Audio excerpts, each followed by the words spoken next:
ráðherra orku, umhverfis og loftslagsmála, Guðlaugur Þór Þórðarson, góðir gestir, nær og fjær.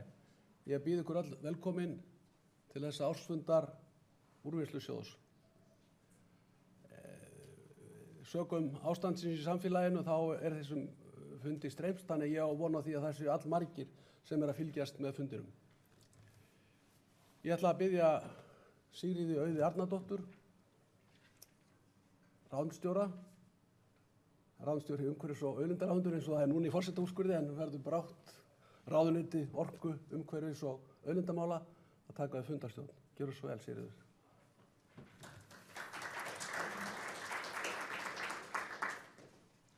Já, kæra þakkir fyrir þetta, herra formaður.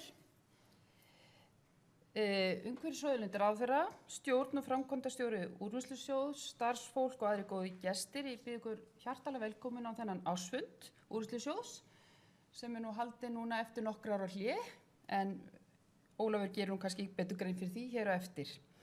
Ég heiti Sigríður Auður eins og hefur komið fram og ætla að vera með ykkur hér í dag. Og Magnús kom inn á breytingar á heiti ráðuneytis og mér langaði mitt til að nefna það við ykkur og segja ykkur frá því að því það hafa orðið náttúrulega töluverðar breytingar í stjórnarráðinu og verkefni hafa verið að flytjast til eins og fólk hefur tekið eftir og séð. Þær breytingar sem hafa orðið á umhverfis- og auðlindaráðuneytinu eru þær að meðal annars hafa orkumál færst til ráðuneytisins frá atvinnu- og nýsköpunarráðuneytinu. Og eins og Magnús nefndi þá komið nýtt heiti á ráðuneytinu. Við heitum ennþá í dag umhverfis- og auðlindaráðuneyti.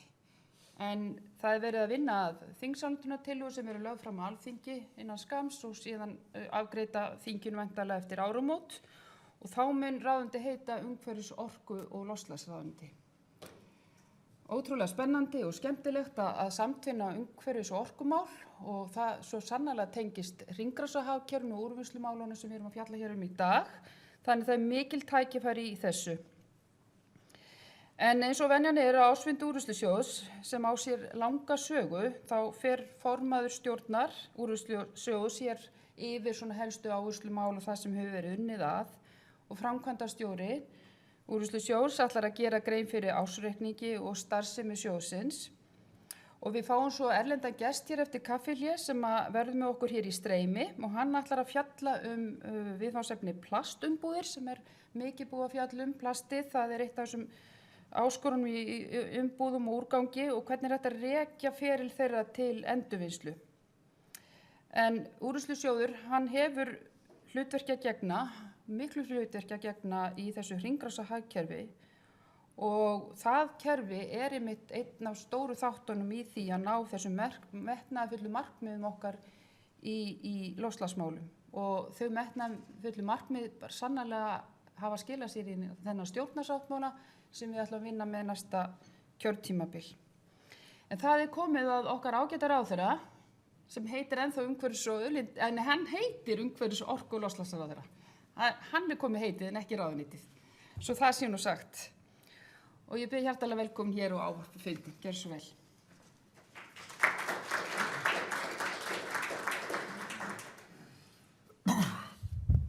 Já, fundarstjóri og stjórn og starfsfólk Úrvinnslusjóðs og ágætu gestir. Ný ríkisstjórn hefur nú tekið við stjórnartaumunum og nýr sáttmáli ríkisstjórnarsamstarf undirritaður. Í sáttmálanum eru loftslagsmál dregin fram sem ein af 3 stærstu áskorunum kjörtímabilsins. Þar birtist sú framtíðarsýn að Ísland verði lágkolefnishagkerfi og nái kolefnishlutleysi eigi síðar en 2040.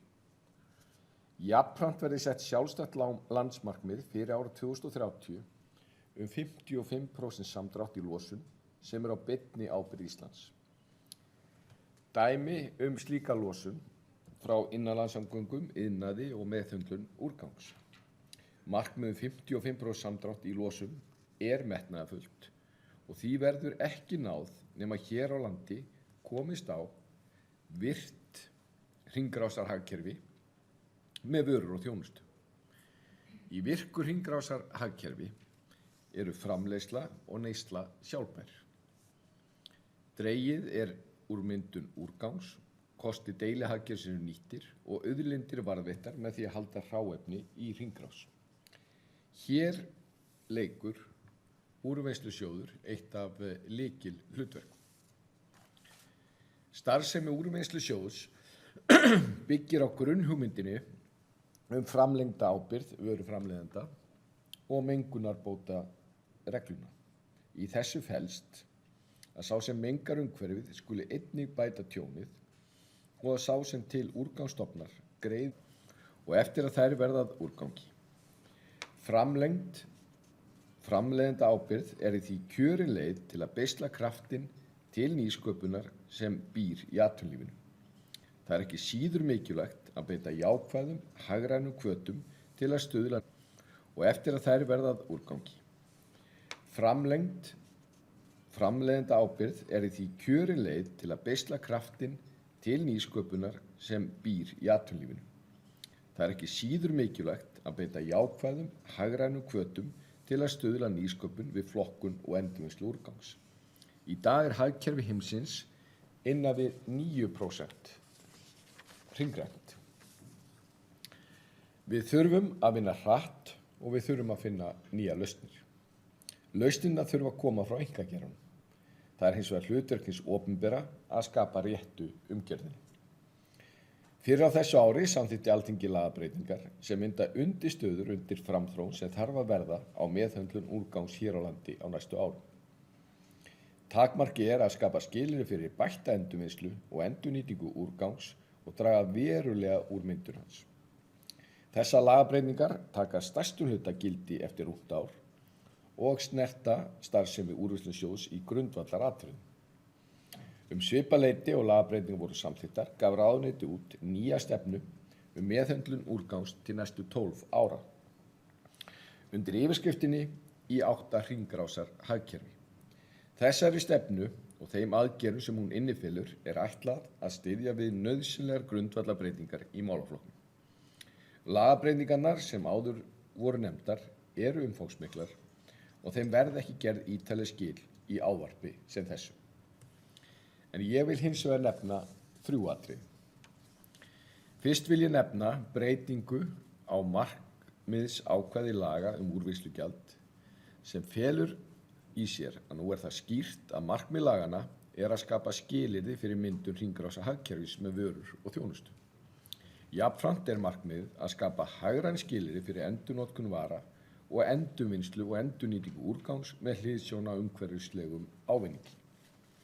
Þessu fylgir til að mynda á úrvinnslugjald á vörur á almennt að vera þrepaskipt, þannig að við álagningu gjaldsins sé tekið tillit til endingar viðkomandi vöru, möguleika á viðgerðum ef hún bilar, endurnotkun vörunar, innihalds hættulegra efna og endurvinnslu vörunar á loknum notkunartíma. Með því að beita þrepaskiptum gjöldum má því beina hvötum kerfisins ofarlega í virðiskeðjunni, stuðla að hringrásarhugsun við hönnun og framleiðslu á vörum, breyta neysluvenjum og draga úr myndun úrgangs og dreifingu hættulegra efna. Þessi ákvæði fel í sér skýrt leiðarljós fyrir Úrvinnslusjóð mikilvægi hans við innleiðingu hringrásarhagkerfis á Íslandi.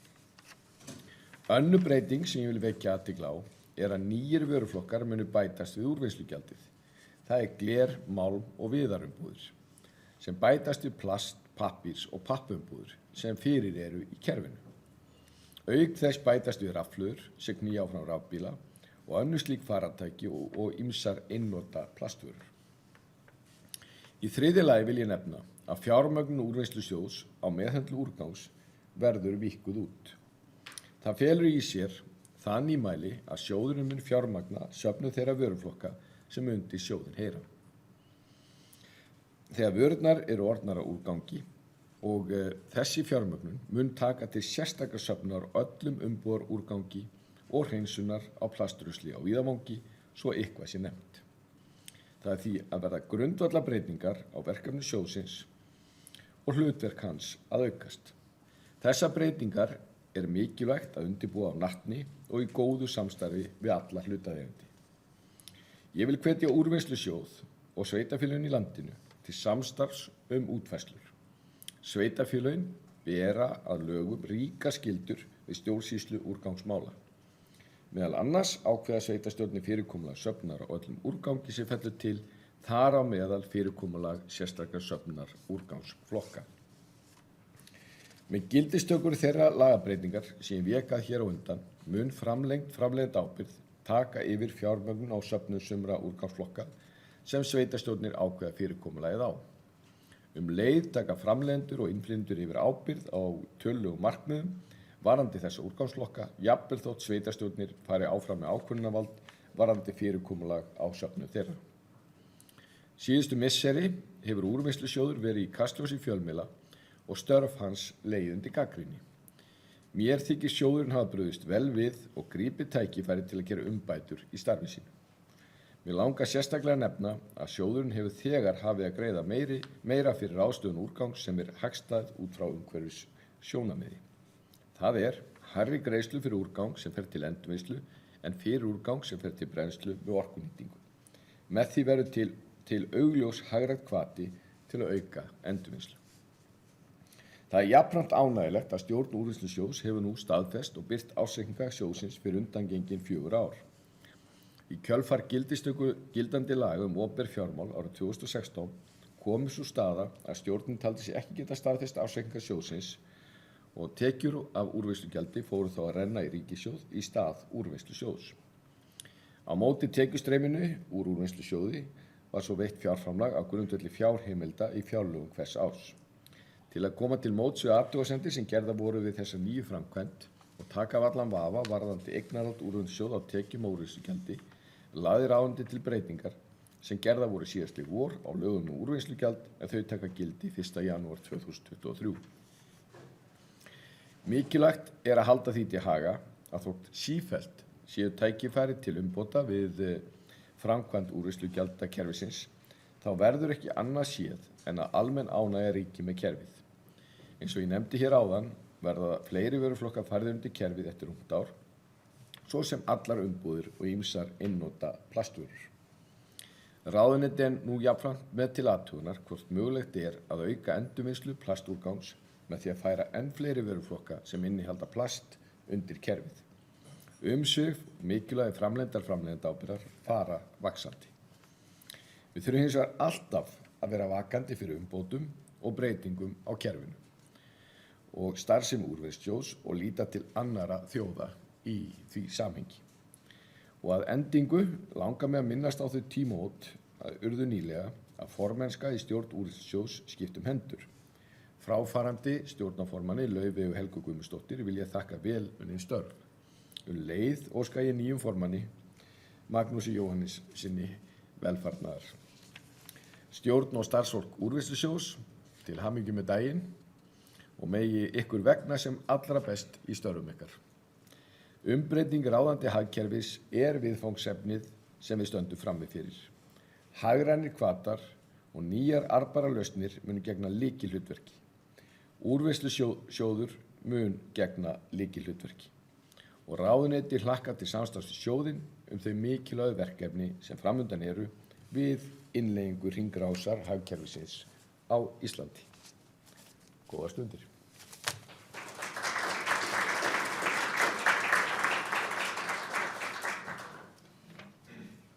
Þakka ráðherra kærlega fyrir hans greinargóða ávarp og eins og heyra mátti þá hafa orðið miklar breytingar og góð framþróun í starfsemi sjóðsins og það eru virkilega spennandi verkefni framundan við innleiðingu hringrásar hagkerfis. En það komið að ávarpi formanns stjórnar Úrvinnslusjóðs og eins og ráðherra kynnti hér áðan þá hann ítekinn við starfi stjórnar sjóðsins og Laufey Helga sem með okkur í dag fráfarandi og teku undir bara þakkar orð til Laufeyjar, búin að standa sig frábærlega í þessu starfi og Magnúsi fagna ég sérstaklega, við erum nú fyrrverandi vinnufélagi í ráðuneytinu, hann fyrrum ráðuneytisstjóri og þekki hann á góðu einu. Gjörðu svo vel, Magnús.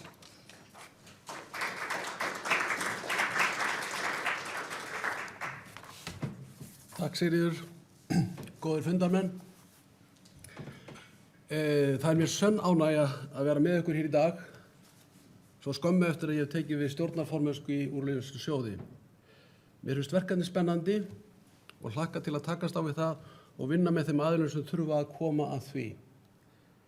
Mitt síðasta verkefni var að vera í formennskuteymi íslensku formennskunnar í Norðurskautsráðinu undir forystu þáverandi utanríkisráðherra Guðlaugs Þórs Þórðarsonar, sem nú tekið við yfirstjórn þessa málaflokks í ráðuneyti orku, umhverfis og loftslagsmála.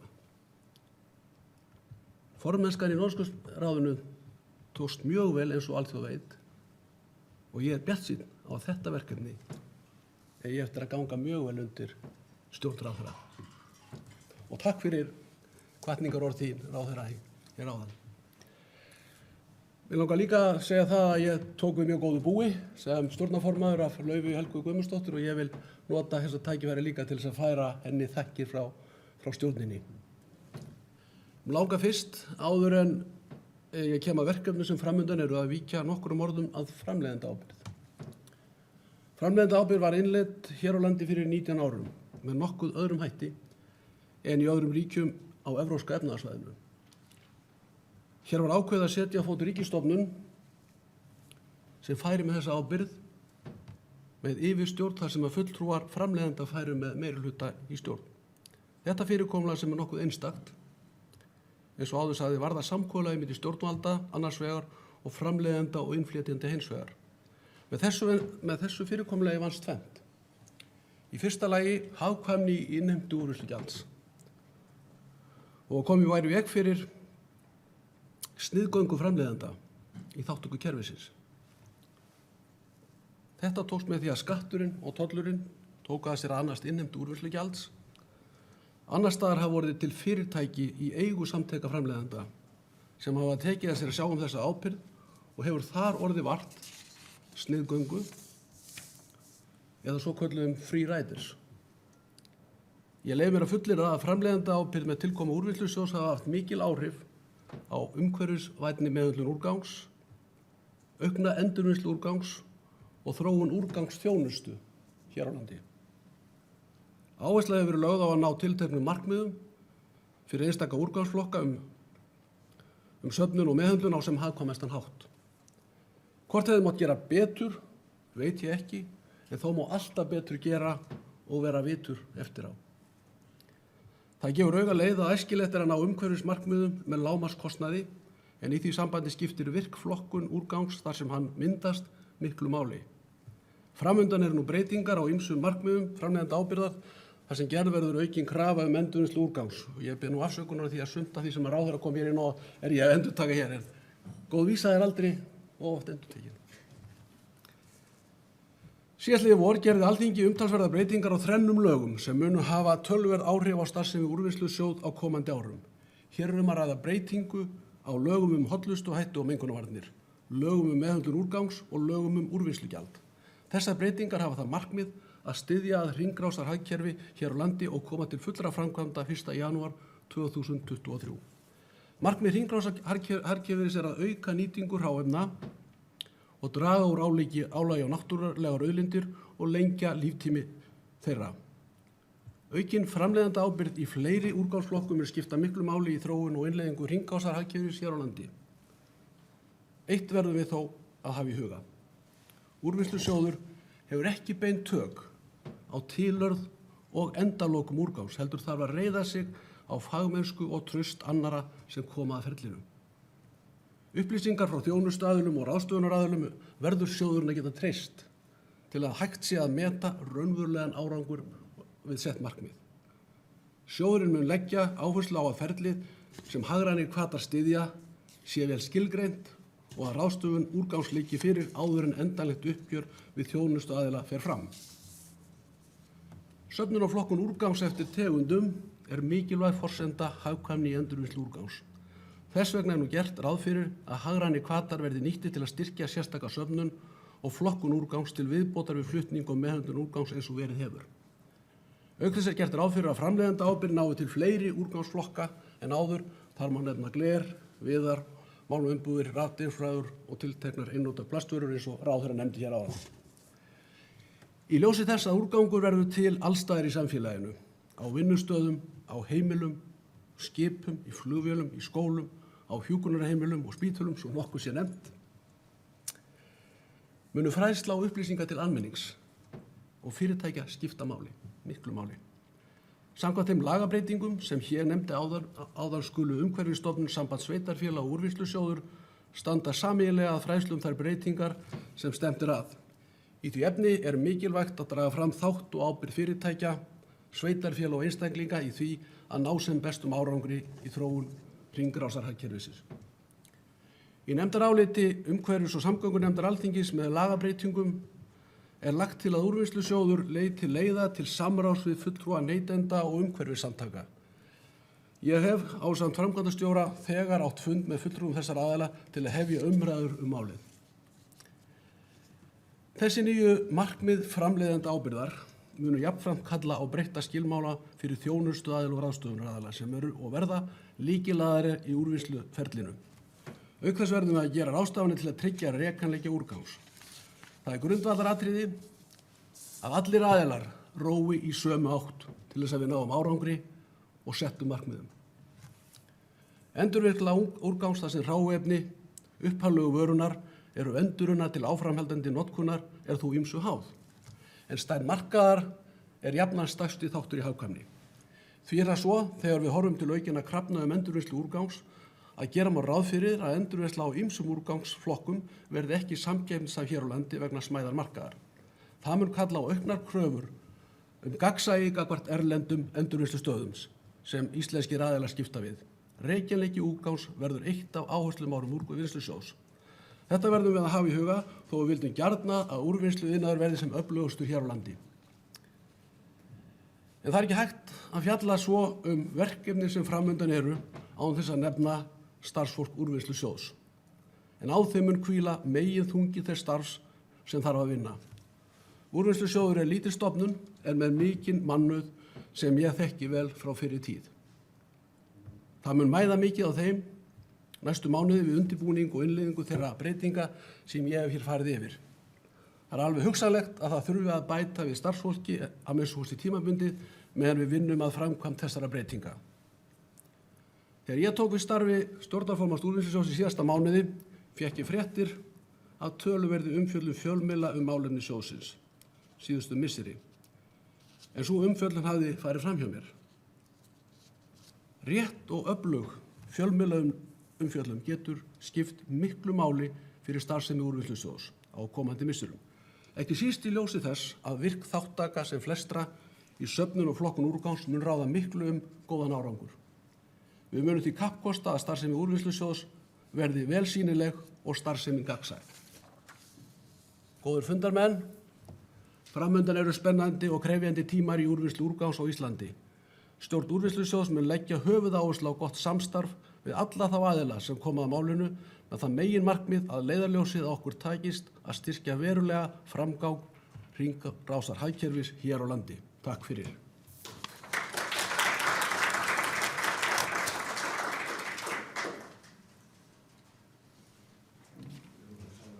Kæra þakki Magnús.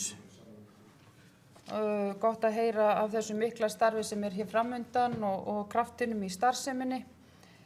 En það komið að ársreikningi og yfirliti starfsemi sjóðsins og það Ólafur Kjartan sem ætlar að gera það ásamt Gunnu Einarsdóttur sem starfar hjá Úrvinnslusjóði og þau ætla að fara yfir þetta hér sameiginlega. Gerið þið svo vel.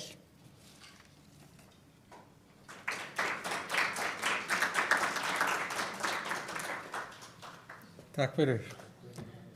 Ráðherra, fundarstjóri og góðu gestir. Nú hefst lesning mikil.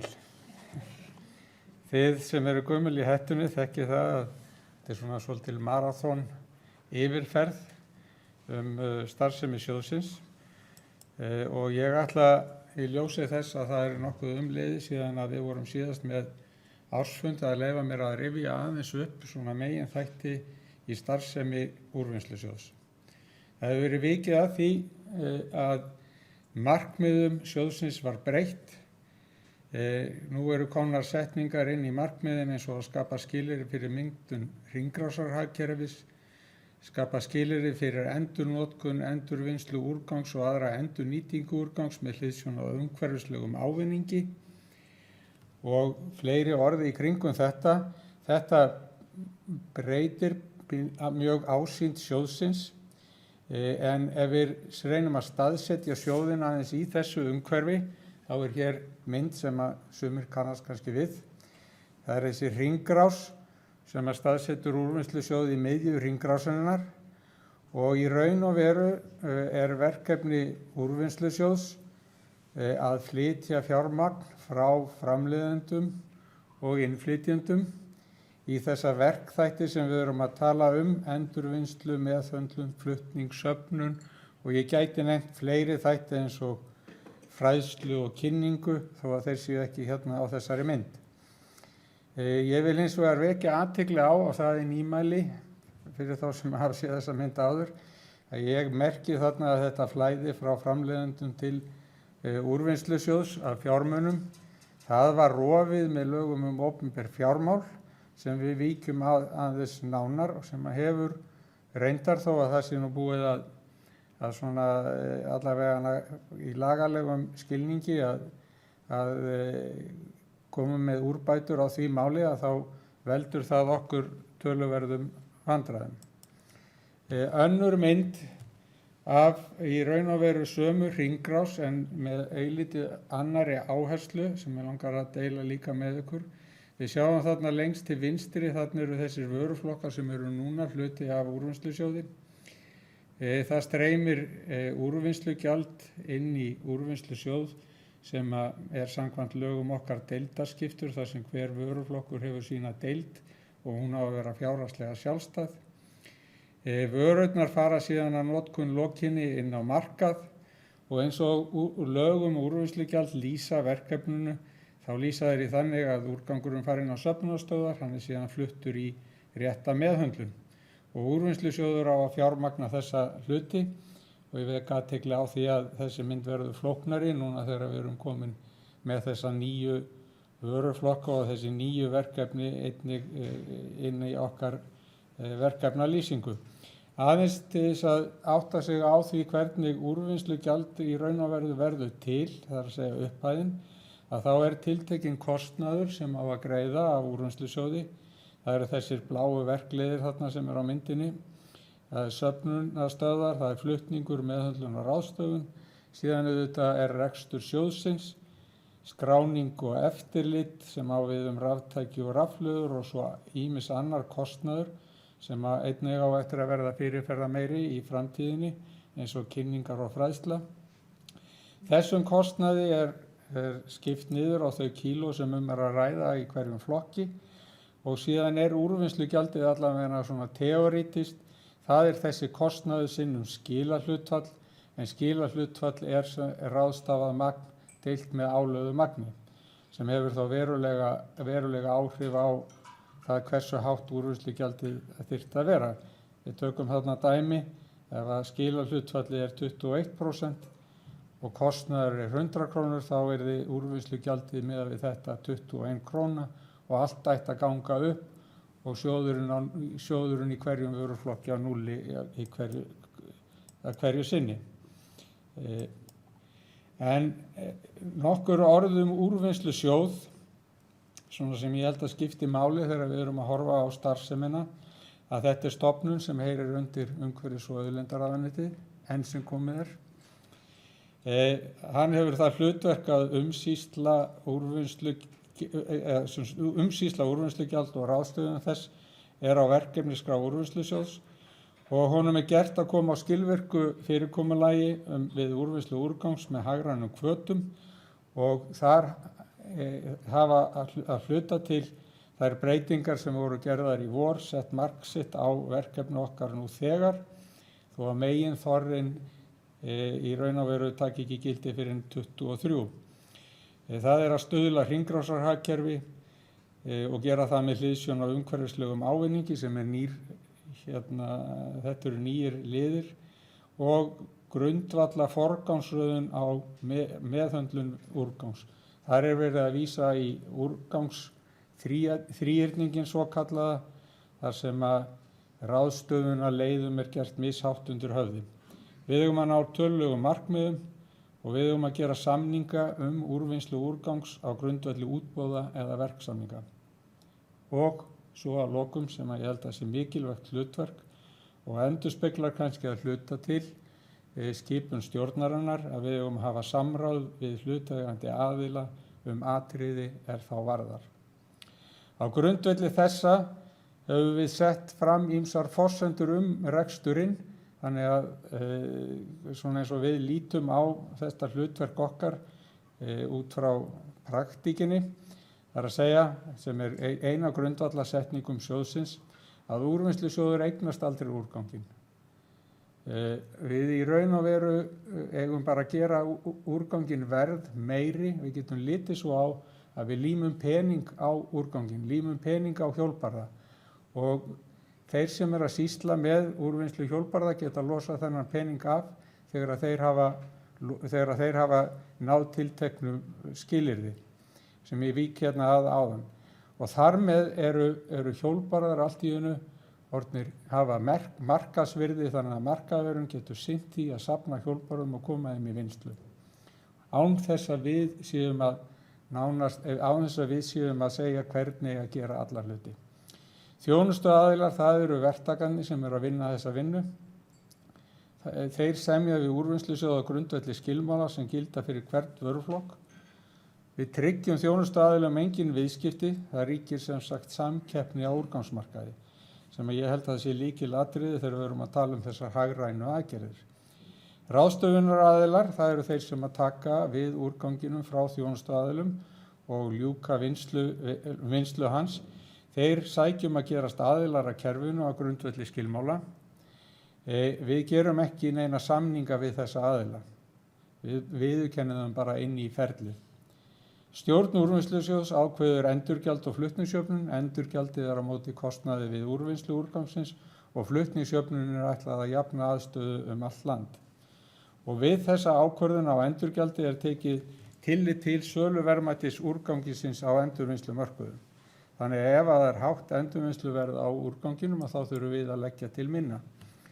Viðskiptamódel úrvinnslusjóðs þannig að það flæða fjármunir til okkar, úrvinnslugjald eða ígildi þess eins og málum fyrir komið núna og við greiðum þjónustuaðilum en engum öðrum í kerfinu. Þeir safna úrganginum og koma honum til ráðstöfunar, safna honum hjá sveitarfélögum og fyrirtækjum og öll viðskipti sem eiga sér stað á milli þessara aðila, þau eru án okkar aðkomu.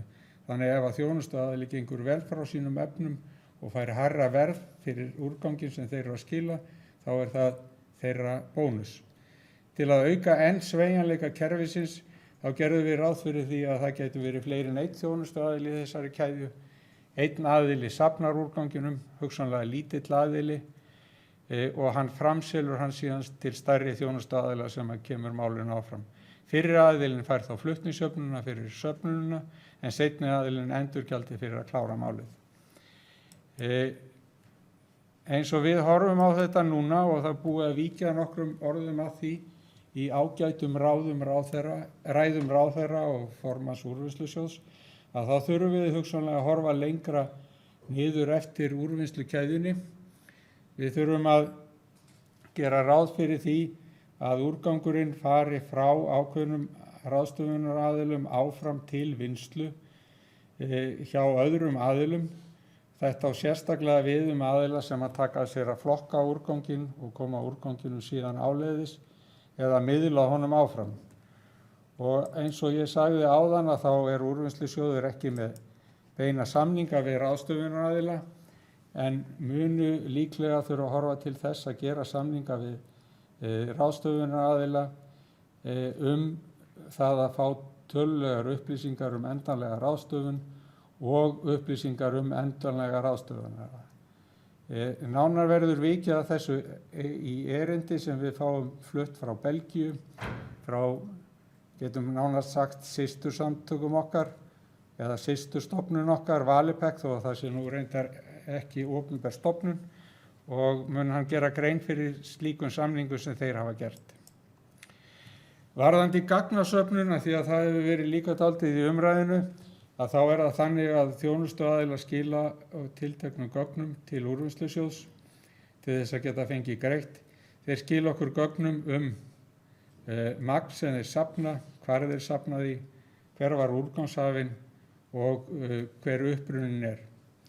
Þjónustuaðilar koma síðan þessum gögnum áleiðis til ráðstöfunaraðila og þar með í raun og veru líkur sögunni hvað varðar þau gögn sem við fáum frá þjónustuaðila. En eins og ég vék að áðan að þá þurfum við að skyggnast lengra niður eftir línunni, eftir úrvinnslukeðjunni og við þurfum að búa til upplýsingar fá upplýsingar frá ráðstöfunaraðila til þess að geta skipt þeim straumi sem fer til þeirra í til dæmis eins og úrgang sem fer til endurvinnslu annars vegar og þann hluta sem fer til orkuvinnslu. Eða fá forsendur óhreinindahlutvall sem fellur til því að í sumum tilvikum er úrgangurinn ekki alveg hreinn sem fer til þeirra og við þurfum að geta tekið það inn í myndina að ákvarða hlut þess sem endar í endurvinnslu og hlut þess sem enda sem óhreinindi. Einnig í sumum tilvikum blandaðir straumar sem fara til úrvinnslu sögum þess að við erum bara með lítið magn hérna til að réttlæta mikla vinnslu hérna og þá þurfum við að fá upplýsingar það hvernig þessi úrgangur skiptist. En það er alveg ljóst að þessi mál, þessi svona útvíkkun á upplýsingastreymi sem þarf að eiga sér stað, hún er mjög mikilvæg vegna þess að kröfur rekjanleika er að aukast og mælipunktar í raun og veru þegar verið er að meta árangur að færast aftar í keðjuna.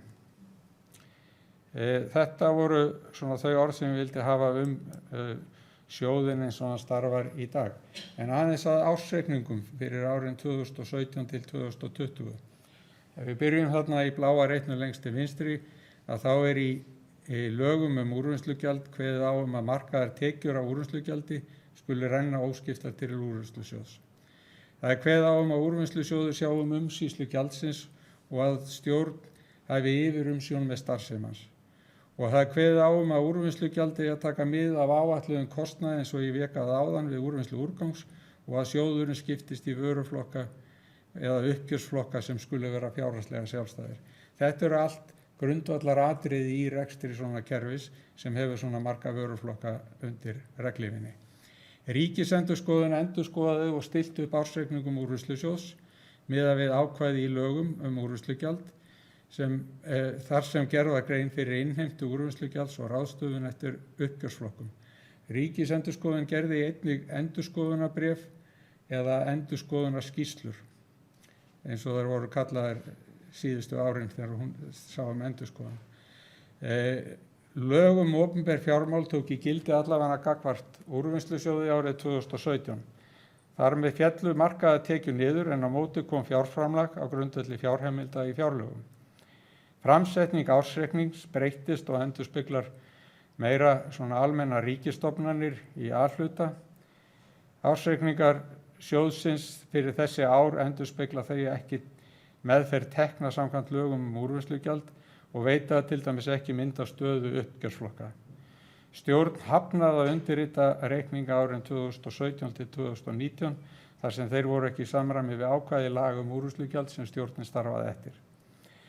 En eins og áður hefur komið fram að þá voru ný ákvæði sett í lög úrvinnslugjald núna í vor sem taka gildi 2023 þar sem kveðið er á að tekjur af úrvinnslugjalds séu fjárveiting á grundvelli fjárheimilda sem nemur tekjuáætlun fjárlega af úrvinnslugjaldi og svo það sem er kannski lykilatriði í þessari setningu að endurmati á tekjuáætlun úrvinnslusjóðs frá fyrra ári. Þannig að það á að jafna þetta upp svona milli ára. Og í ljósi þessa ákvað stjórnin núna þar síðasta mánuði að ganga frá ársreikningum árana 2017 til 2020. Ef við lítum aðeins á það hvernig þetta lítur út, að þá eru hér upplýsingar sem fengust frá fjársýslunni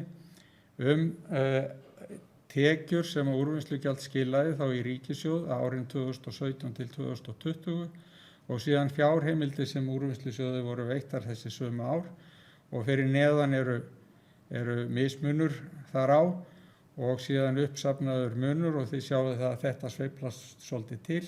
Ég ætla svo sem ekki að fara nánar í þessar tölur. Ég geti séð þetta í starfsskýrslum úrvinnslusjóðs þar sem búið er að bæta ársreikningunum við og var ágætt að minnast á það að þessar skýrslur eru nú aðgengilegar á vef sjóðsins. En ef við lítum á ársreikningana eins og þeir eru, að því ég á nú að kynna ársreikninga, að þá eru í þeim tekjur sem eru þá þessar fjárheimildir til handa úrvinnslusjóðs og síðan ef við lítum á gjöldin að þá er uppskiptingin í gjöldum úrvinnslusjóðs eru laun og launatengt gjöld, annar rekstrakostnaður og afskriftir og þið sjáu það að það er mikið misvægi á milli þessara liða þar sem allur verktakakostnaður sjóðsins kemur sem annar kostnaður. Og síðan er fjármagnsliðir en úrvinnslusjóður fær vexti á þeim fjármunum sem þeir fá og síðan efnahagur sem auðvitað miðar við þessar fjárheimildir sem ég gat áðan. Bara til upplýsinga þá sjáum við hverjar raunverulegar tekjur sem voru innheimtar sem úrvinnslugjald þessi ár eru og þið sjáum það að það er auðvitað endurspeglast síðan í þessu mismun sem ég var að sýna ykkur hérna áðan.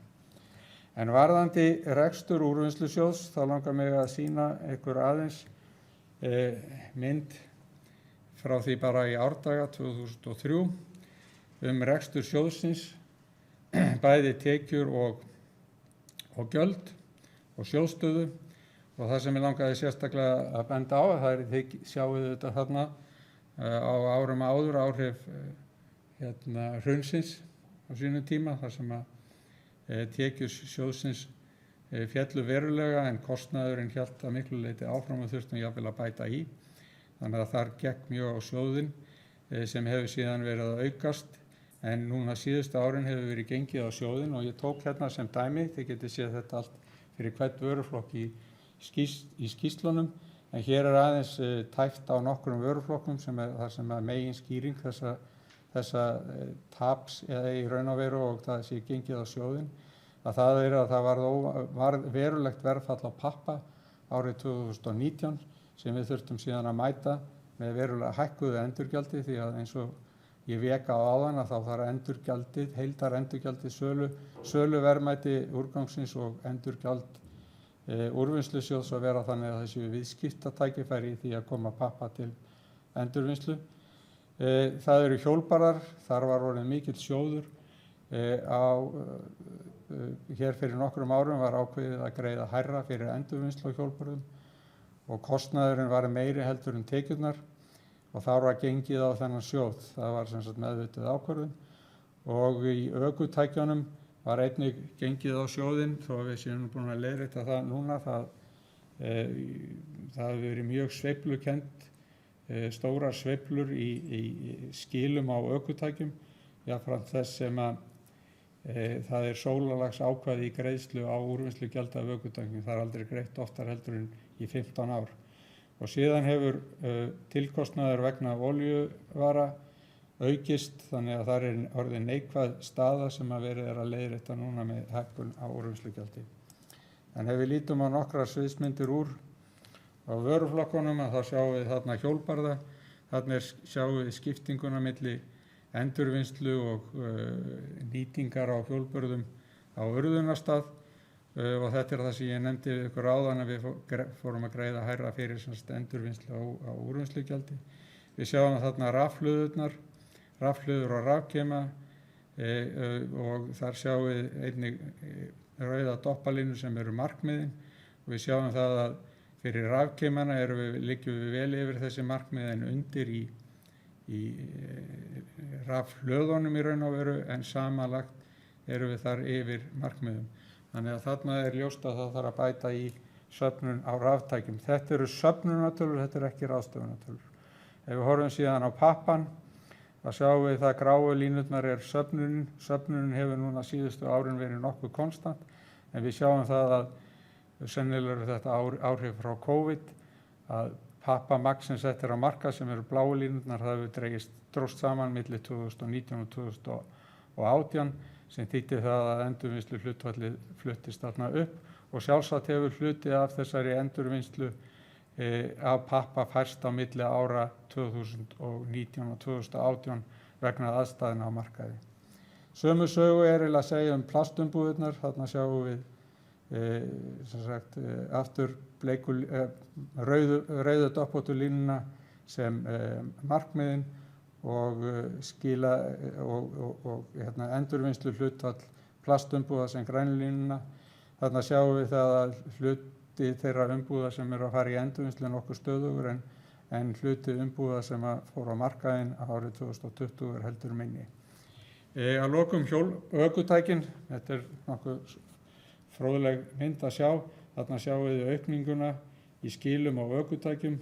Þið lesið rauðu línuna hægra megin og síðan álagðu ökutæki og þið sjáum það að ökutækjum hefur ekki fækkað en hins vegar þessi 15 ára regla gerði það að verkum að við fengum tekjur af færri ökutækjum 2018 þá fóru þeir að detta og fóru þetta að býta í okkur þessi fækkun á ökutækjum. Raf- og rafeindatækin eru síðan myndin vinstra horninu lengst til hægri. Þar sjáum við að við erum í dálítlum vandræðum með að ná þessum markmiðum og það eru reyndar fleiri ríki sem eru í vandræðum með að ná markmiðunum, sérstaklega þessum hærri markmiðum og það verður nánar vikið að því í erindi hennar Gunnlaugar hér á eftir. En ef við víkjum nú aðeins á þessum verkefnum sem eru framundan hjá okkur, að þá er búið að minnast á það að það á að vera ný álagning á gler, málm og viðarumbúðir, þannig að við séum búin að ná utan allan pakkan af umbúðum og í raun og veru þá er það þannig að 2016 þá var lagt úrvinnslugjald á umbúðir úr pappa, pappír og plasti og fyrirkomulagið sem var viðhaft þá var þannig að innflytjandi hafði val það að gefa upp magn umbúða í tollskýrslu eða miða við reiknilíkan sem metur magn umbúða eftir tollnúmerum og þyngd vöru. Það er fyrirhugað að útvíkka þetta kerfi þannig að það ná yfir þessa nýju umbúðaflokka. Þetta er flókið verkefni því að við erum með mjög margar vörur þar sem þið geti verið með eða ef við tökum bara til dæmis matarolíu þá getur hún verið í glerumbúðum, hún getur verið í plastumbúðum, hún getur verið í málmumbúðum. Þannig að þetta er flókið viðfangsefni og það er alveg ljóst að það þarf að gera auknar kröfur til innflytjanda að þeir hafi upplýsingar sínar umbúðir. Drifrafhlöður, það eru drifrafhlöður í ökutækjum, það er að segja bílar, hjól og hlaupahjól. Það er fyrirhugað að innflytjandi gefi upp þyngd drifrafhlöða við innflutning. Í skoðun er reyndar hvort hægt er að nálgast þyngd þessara rafhlaða með öðrum hætti. Þannig að það er svona aðeins óráðið með það hvaða leið er mögulegt að fara í því sambandi. Það eru síðan breytingar á álagningu á ökutæki. Það verður núna lagt á ökutæki við innflutning til að standa undir meðferð ökutækja sem eru afskráð til úrvinnslu. Það eru ákveðnar reglur það hvað þurfa að gera við ökutækin þegar þeim er fargað. En skilagjald, en síðan verði áfram álagning á ökutæki samhliða bifreiðagjaldi, en sú álagning verður eingöngu bundin við að standa undir skilagjaldinu sjálfu og umsýslu þess og það má geta þess að árið 2023 er samkvæmt lagatextanum gert ráð fyrir að skilagjaldið hækki úr 20.000 í 30.000. Síðan eru þarna nýjir vöruflokkar, það eru tilteknar einnota plastvörur, þarna erum við að tala ílát með án loks undir matavæli og ýmsar drykkjarvörur, þessi einnota mál, glösin og þar fram eftir götunum, þunna plastpoka, blaðþurrkur, blöðrur, tóbaksíður, svo einhvað sem nefnt. Þannig að þarna er alveg glænýtt vandamál, nýtt mál á ferðinni og þessir vöruflokkar snúast fyrst og fremst söfnun á víðavangi þar sem að þetta eru dæmigerðar vörur sem að fólk hendir frá sér. Þarna er einnig undir þessum bálki veiðarfæri sem innihalda plast en nú þegar eru veiðarfæri úr gerviefnum hluti af úrvinnslusjóði. Varðandi þetta þá er búið að skilgreina að hluta til þessar vörur með tollnúmerum og að álagt úrvinnslugjald á síðan að standa undir söfnun á víðavangi og úrvinnslu og fræðslu sem ég víkað síðar, sem eru síðasta glæran mín. Við erum einnig með drög að nýjum veiðarfærasamningi við SFS og veiðarfæragerðirnar, þar segja við útgerðin og veiðarfæragerðirnar, og samningurinn er til meðferðar hjá ráðherra. Síðan það sem að vikið var að hérna áðan líka það eru þrepaskipt gjöld, þar að segja að upphæð úrvinnslugjalds á að taka tillit til endingarvöru, möguleika á viðgerðum, endurnotkun og endurvinnslu. Þetta mál er flókið og við þurfum klárlega að leita fyrirmynda sem eru ekki margar erlendis og við erum reyndar þannig að við erum að ganga lengra að því leytinu til að þetta á að eiga við allar þær vörur sem falla undir úrvinnslusjóð, en ég held í flestum tilvikum séu menn að horfa einvörðungu til umbúða og raftækja í þessu sambandi. Það sem er snúið í þessu er það að skilgreina viðmið sem að innflytjendur eða framleiðendur eiga miða við þegar þeir eru að ákvarða í hvaða gjald þeir þurfa að bera, umbúðirnar þurfa að bera og hvaða gögn hægt er að leggja fram til staðfestingar á þrepaskiptu gjöldum. Það þarf að segja staðfestingar á því að tilteknar umbúðir eiga að lenda með tiltekið gjald. Menn hafa aðeins verið að horfa á þarna svona fyrirkomulag sem að kalla umferðarljós, gæti verið grænt, gult og rautt. Það sem að rauða væri þá eins konar svona íþyngjandi gjald, en græna ljósið væri afsláttur en gula gjaldið væri það sem væri meðaltal. En í raun og veru það sem að þarf að leggja til grundvallar því að ákvarða þessi gjöld er það að skoða og vita hvort að þessar tilteknum umbúðir sem er að ræða eru virkilega að lenda í endurvinnslu eða ekki. Aðeins að þessum öðrum ákvæðum sem að snerta að vísu að hluta til það sem ég var að segja ykkur áðan, að það eru ný ákvæðið ráðstöfun úrgangs eins og áður hefur verið getið að úrvinnslusjóður skal tryggja að fullnægjandi gögn varðandi ráðstöfun úrgangs liggi fyrir áður en greiðslur eru inntar af hendi til samningsaðila úrvinnslusjóðs. Þarna eru við að endurskoða skilmála úrvinnslusjóðs sérstaklega hvað varðar ráðstöfunar aðilana. Það er verið að gera auknar kröfur rekjanleika, einkum til þeirra sem að flokka og koma úrganginum áfram eða miðla úrganginum áfram frá þjónustuaðila til endurvinnslu eða endurnýtingar. Og þarna koma við sögu þessi samningar sem ég var að tala að rétt væri að reyna að gera við ráðstöfunaraðila. Og vísa ég þarna aftur að hluta til í það erindi sem við heyrum hér á eftir. Varðandi sérstöku söfnunina þá er gert ráð fyrir því að úrgangsflokkum sé haldið aðskildum til að auðvelda meðhöndlun. Það er svona grundvöllurinn að bak við þessar sérstöku söfnun og það sem að snýrað okkur eru umbúður úr pappa, pappír, plasti, málmum og gleri, auk þess sem að það eru hugmyndir það að færa söfnun spilliefna nær uppruna, það segja heimilum og lögaðilum. Sérstök söfnun á að fara fram á aðgengilegan hátt við íbúðarhús og hjá lögaðilum. Og það er kveðið á að sveitarfélög eiga að útfæra sérstaka söfnun og úrvinnslusjóður eiga að koma að fjármögnun. Hugmyndin sem við erum að skoða núna er það að útvíkka núverandi viðskiptalíkan, þannig að auk greiðslu flutningsjöfnunar og endurgjalds komi greiðsla sem er háð útfærslu söfnunar þessara vöruflokka. Það er hvort að úrganginum er safnað í heimatunnur, í grendargáma eða með öðrum hætti. Og stefnan er að reyna að halda okkur við það að greiðslur okkar séu krónur per kíló. Síðan er verkefni söfnun á víðavangi og það eru þessir tilteknu einnota plastumbúðir sem er að ræða, sem ég ætla ekki að telja upp aftur. Það er einnig verið að skoða hvort hægt er að útvíkka núverandi viðskiptalíkan þannig að auk greiðslu fyrir flutningsjöfnur og endurgjalds komi greiðsla á móti kostnaði við söfnun á víðavangi. Síðan eru það fræðslu- og kynningarmálin og örugglega einhver fleiri atriði sem ég hef ekki minnst á hér, en þetta eru svona veigamestu atriðin, að þar hafa úrvinnslusjóður, umhverfisstofnun og sveitarfélög ákveðið hlutverk varðandi fræðslu- og kynningarmál í tengslum við hringrásarhagkerfið. Það er að mínu mati og held ég okkar mati hjá úrvinnslusjóðs rétt að skoða hvort einn aðili, til dæmis umhverfisstofnun, tekur að sér að leiða verkefnið og samræma og úrvinnslusjóðir og aðrir aðilar aðrir hlutaðeigandi aðilar taki þátt síðan í verkefninu og fjármagninu þess. Í raun og veru ætlaði ég ekki að segja ykkur meira að sinni en Gunnlaug tekur þá hérna við keflinu.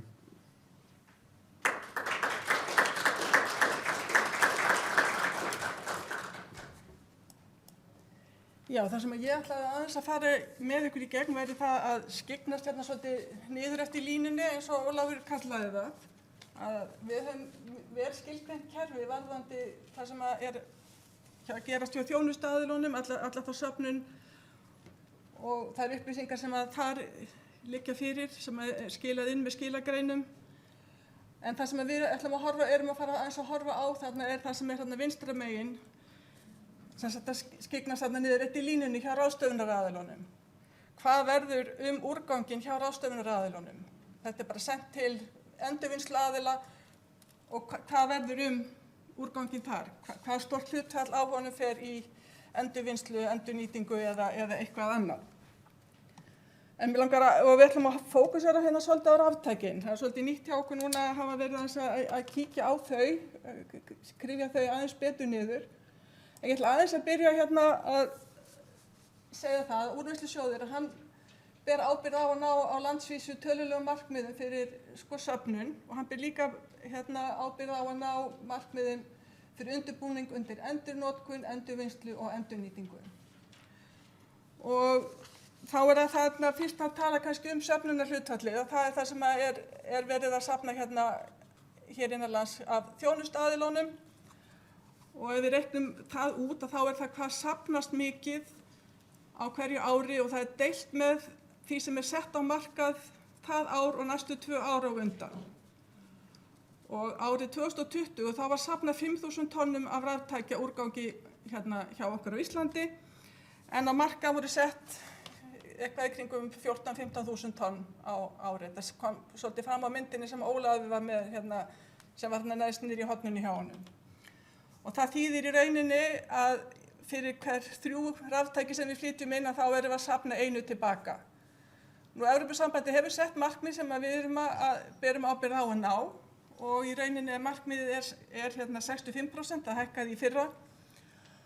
Og það gengur út á það að við þurfum að ná 2 raftækjum fyrir hver 3 sem fara á markað. Þannig að við þurfum í rauninni að gera þarna svolítið helmingi betur heldur en við erum að gera í dag. Þarna eru áskoranir og verkefni fyrir okkur að vinna. Og eins og ég sá líka á myndin hjá Ólafi að það hækkaði markmiðið úr 40% í 65% fyrir árið 2019 og tölur fyrir 2019 hjá Evrópusambandinu þær liggja fyrir, menn aðildarríkin hafa 18 mánuði til að skila gögnum og árið 2019 þá voru sem sagt 2 ríki í EU og Liechtenstein. Þegar við tökum allt evrópska efnahagssvæðið þá voru 3 ríki sem að náðu þessu. Þannig að það voru kannski sum sem þeir voru misnálægt í að ná þessu og við eigum þarna svolítið verkefni að vinna. Þannig að þetta langar mig svona að segja þarna bara söfnunina og það sem er hérna heima en það eru söfnunarmarkmið og það eru endurnýtingar og endurvinnslumarkmið, þau eru í reglugerðum hér hjá okkur og byggja á reglugerðum Evrópusambandsins. En ef við kíkjum þarna aðeins þar sem við vorum að tala að skyggnast þarna niður línuna, þá höfum við verið að kalla eftir gögnum frá ráðstöfunaraðilum sem að taka við úrganginu frá okkar þjónustuaðilum og það er mjög misjafnt hvað við fáum góð og ítarleg gögn. Og þarna er bara svona 2 dæmi sem ég slæði þarna upp. Að við fáum annars vegar bara þarna eins og vinstra megin, það er mjög ítarlegt, allt mjög flokkað niður, bara alveg niður. Og niður í það kannski svona, skiptingin er bara sagt að það er endurvinnsla og endurnýting hérna 90 og 2,2% og svo fáum við jafnvel verri upplýsingar. Þannig að þetta er svona allur gangur á þessu. Þannig að þetta er svolítið verkefni hjá okkur núna framundan er það að afla betri upplýsingu og ég kem aðeins að því á eftir. Þetta tengist þessu sem Ólafur er líka að tala að við gerum betri samninga við ráðstöfunaraðila að fá þessi gögn. Nú að byggt á þessum gögnum þá höfum við tekið saman núna, þetta eru bráðabirgðaniðurstöður og þetta er birt með fyrirvara vegna þess að gögnin eru ekki mjög góð enn sem komið er. En þarna eru markmið Evrópusambandsins sem eru þarna eins og bara varðandi endurvinnslu, markmiðið þar liggja frá 55 og upp í 80% varðandi endurvinnslu og 75 upp í 85 varðandi endurnýtingu. Og endurvinnslan, hún er innifalin inn í endurnýtingunni. Endurnýting er sem sagt endurvinnsla og gæti þá verið orkunýting eða önnur endurnýting. Og eins og við erum að horfa á þetta er svona aðeins svolítið, kannski bara viðurkenna það að þetta er ekkert alveg einfalt en okkur sýnist að þegar þú ert að reikna út þetta endurvinnslu hlutfall, þá takir magnið sem kemur samkvæmt gögnunum frá ráðstöfunaraðila að hafi raunverulega verið endurunnið og deilir í það með því sem var safnað á árinu, ekki það sem var ráðstafað. Og eins og við þekkjum kannski svona á gögnum þá er magnið sem er ráðstafað ekki það sama og magnið sem safnast á árinu, það er ofta einhverja byrðir áramót. Þannig að það er bara svona til að skýra það að þarna erum við með ráðstöfunarhlutfall yfir 100%, endurnýtingarhlutfall yfir 100%, það þýðir bara í rauninni að söfninu var minni heldur en því sem var ráðstafað og öfugt. En ef maður horfir svona samt gróft á þessar tölur, þetta eins og ég segi, þetta er birt með fyrirvara, bara til að gefa ykkur hugmynd að þessu, að þá sýnist okkur að endurnýtingarhlutfallið, að það sé yfirleitt nokkuð gott, en það sé einna helst í endurvinnslunni sem að við þurfum að bæta okkur. Og við skoðum líka þetta sem við erum að tala um söfnunarhlutfalli áðan, að brjóta það upp eftir flokkum, og það sjáum við, það er mjög mismunandi eftir flokkum hvar við erum að ná árangri og þurfum alltaf að gera betur og það eru þannig kannski litlu tækin sem eru með lægsta hlutfallið. Og kannski svona bara rétt í lokin að nefna hjá okkur þessi næstu skref að þá er það sem við þurfum að vinna að og ætlum að vinna að til þess að fá betri tölfræði er að fá upplýsingar ráðstöfun úrgangsins, að það er að fá upplýsingarna frá ráðstöfunaraðilunum, hvað verður úrgangi, hvað kemur út úr úrganginu sem þið eruð að vinna með. Og þarna koma til þessir aftur þessi samningar sem við vorum að tala að við þyrftum að gera. Nú varðandi raftækin að þá er innan WeForum sem eru samtök sem við erum að vinna með, að þar er verið að vinna rakningaforrit eða kalla REP-tool, þar sem að ráðstöfunaraðilarnir myndu geta skráð sjálfur inn og þannig myndi vera haldið utan upplýsingarnar. Þetta er svona nokkuð skona skráningakerfi fyrir ráðstöfunina í framhaldinu innan þarna hjá ráðstöfunaraðilunum. Þannig að þetta hefur verið svolítið flókið og svona dýrt kerfi en það er verið að koma einfaldari útgáfa sem við sjáum þannig tækifæri til þess að tengjast og vera með í. Nú varðandi þarna að auka söfnunarhlutfallið og þar eru virkilega það líka áskoranir sem við þurfum að svolítið horfa til og kannski svolítið horfum kannski á það að þarna er komið fræðsluhlutverki svolítið sterkt inn og að menn séu til dæmis ekki að henda þá raftækjum í heimilissorpið, almenna heimilisúrganginn og bara að nefna það að húsasorpskönnun Sorpu og hún hefur núna undanfarin ár sýnt að það fer 1,5 kíló per íbúa af raftækjum eða spillefnum í almenna húsasorpið. Og þannig að svona perur og lítið raftæki hefur maður grunum að sé svolítið að fara kannski ekki réttu leiðirnar og svo þurfum við náttúrulega að ná líka, við þurfum að ná þessu auka tæki fyrir hver 3 sem fara á markað. Nú síðan það þarna varðandi að auka endurvinnsluna, stoppa nú svo sem ekkert við það en varðandi perurnar að þar er endurvinnslan í dag 0, hún á að vera 80% en þetta er vandamál líka bara varðandi glerumbúðirnar að þá eftir að finna, það er verið að skoða hvaða endurvinnslu leiðir við getum farið með til dæmis með glerið í, bæði þá varðandi perurnar og glerumbúðirnar. Þannig að það er eitthvað sem við þurfum að skoða og það kalla það náttúrulega líka á hærra endurgjald. Og það sem tölurnar voru líka að gefa okkur til kynna, að því að ykkur takar ekki bókstaflega, er það að endurvinnsluhlutfall fyrir stórutækin og kælutækin, að það er ekki nógu hátt. Og það er það sem hefur verið skoðað og stjórnin verið tekið þátt í að vinna með okkur líka. Og núna frá og með janúar 2022 þá er komin annar farvegur fyrir kælutækin sem að fara í annan endurvinnslufarveg þar sem við munum þá ná hærra endurvinnsluhlutfalli og við erum að skoða í rauninni sama í sambandi við stórutækin. Þannig að það er þarna vonandi, það verður sennilega svipaðar fréttir varðandi árið 2021 og 2020 en við erum að vona að fyrir árið 2022 að þá verðum við komin með betri tölfræði varðandi það að ná markmiðum okkar. Takk fyrir.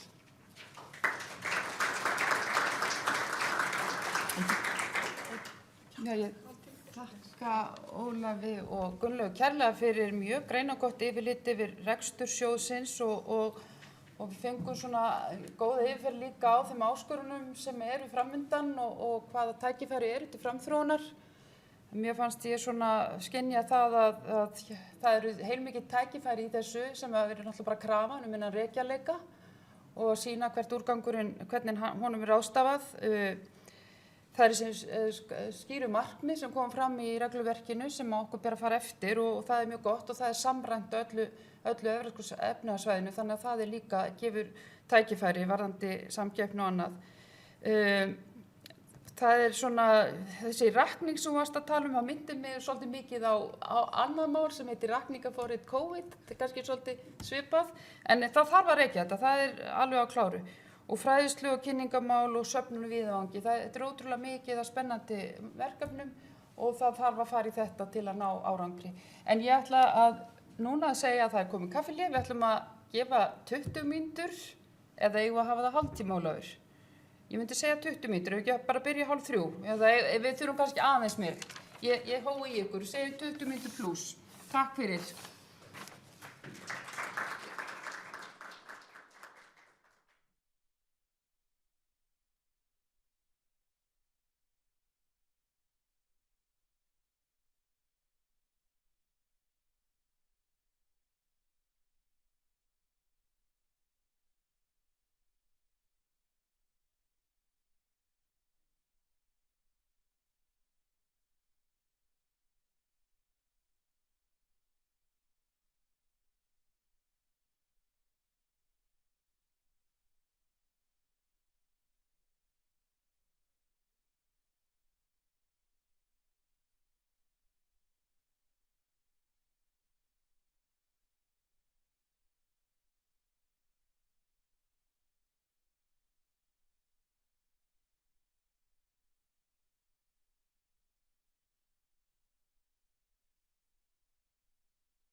tollana og svo framvegis, en svona aðeins með þið eru bara till ykkur, þá ætla ég að segja ykkur aðeins örlítið frá honum Jens Pólert sem við erum að fá hérna til okkar á skjáin. Ég er ekki búin að tengja hann ennþá, semst hljóðið, en hann var fenginn hérna til að fjalla rekjanleika plastumbúða. Jens Pólert heitir hann og er fjármálastjóri hjá fyrirtæki sem heitir Valipak í Belgíu. Ólafur kom aðeins inn á þetta hérna áðan í sínum inngangi að þeir, sem sagt Valipak er með svolítið svona samstöðu eða með kannski mörglítið svipað kerfi eins og Úrvinnslusjóður að hluta til. Þetta er þó ekki ríkisstofnun en svona byggir upp starfsemi sína með svipuðum hætti eins og ég skil þetta. Svona með skilakerfa hugsuninni og kannski eins og hún var þegar áður en raf- og rafeindatækja úrgangurum kom til Úrvinnslusjóðs. En ég ætla þá bara að ávarpa hans hérna stutt og síðan kynnir hann sig betur og svo verður leyfðar hérna spurningar í lokin. Þannig að þá getið þið spurt hann og endilega hérna notið það. Hello. Hello. Hello. I welcome you very much, Mr. Jens Pólert, and welcome you to this meeting. We are here about 40 persons in this room, I think, and we're looking forward to hear your talk.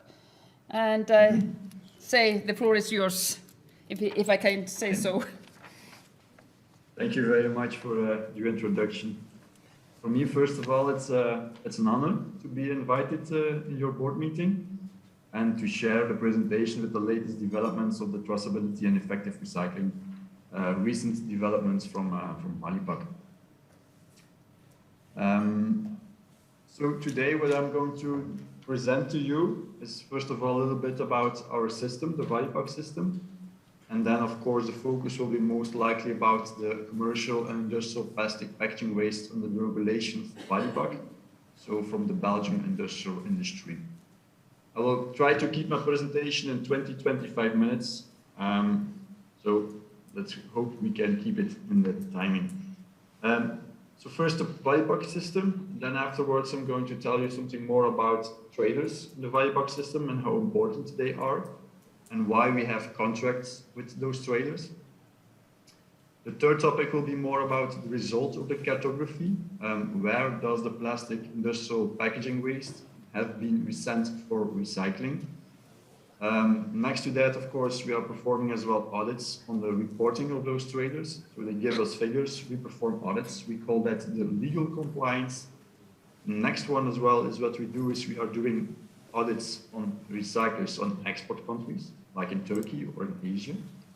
This is what we call operational compliance. And to finish the meeting, I will tell you something more about our new bonus that we're going to pay for the recycling in Europe, and to end the meeting, some small introduction about EPRO, European Association of Plastics Recycling.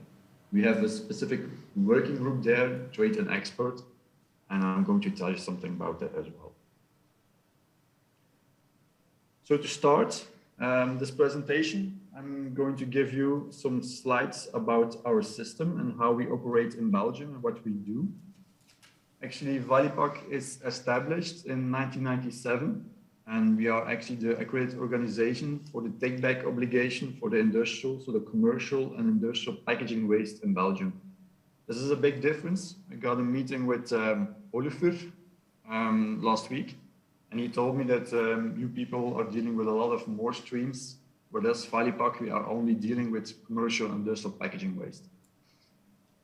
The system is actually very important to know is that this is a free market system. Valipak is not the owner of the material, and we're only collecting a lot of data. So on the left side, on the figure here on the graph, you see on the left side, you see info A, parties responsible for packaging. Actually, these are the companies who are responsible for the packaging waste, and they put those packaging waste on the market. This information, we compile the quantities about how much is put on the market. This is information A. On the right side, you have the information coming from the operators or the collectors, the waste management company. We work together with about 220 waste collectors, and they will tell us how much industrial commercial packaging waste they have been collected and have they sent for recycling. We have to combine those figures and we make yearly a report to the authorities, the Belgian authorities. This is the IVCI, the Interregional Packaging Commission, and they verify the figures further on to Europe. But very important in this system, we are not the owner of the material. It is the waste management company, the collector, who has the power to choose where the material has been sent for recycling. Our recycling rate, 2020, for the total, we have 91.5% recycling rate. For each stream, we have different targets as well. For the wood, we have 93.1%. For metal, it was 82.4%. For the plastic, 60%. And for paper cardboard, we even obtained a recycling figure of 100%. This is possible because we not cover the whole market of our members.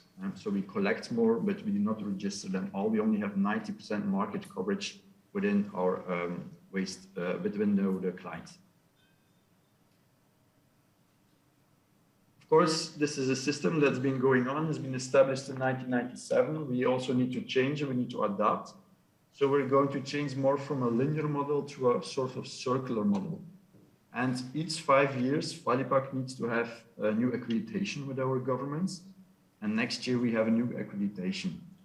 There will be a lot of new elements in this accreditation. So we have put here some elements in the whole chain of the circular economy, let us say. And the first one here is, of course, the selective collection. We are giving a lot of financial incentives, payouts to clients to do selective collection of their packaging waste.